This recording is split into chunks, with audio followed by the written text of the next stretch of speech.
मला हा पुरस्कार घेण्यास मी पात्र आहे की माहीत नाही,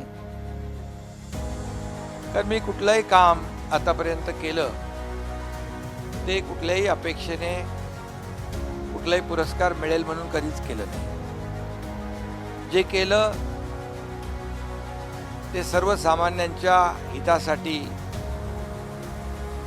आणि त्यांच्या प्रगतीसाठीच केलं. आणि म्हणून तळागाळातल्या कार्यकर्त्याला, या ठिकाणी आपण काम करणाऱ्या कार्यकर्त्याला पुरस्कार या ठिकाणी आपण दिला आहे. खरं म्हणजे यामुळे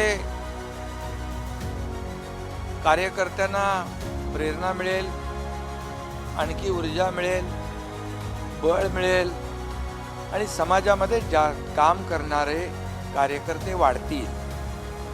आणि शेवटी कोणीतरी पाठीवर शाबासकीची थाप दिली की आणखी त्याची जबाबदारी वाढते आणि त्यामुळे अशा प्रकारच्या पुरस्कार ही समाजाची आणि काळाची गरज आहे.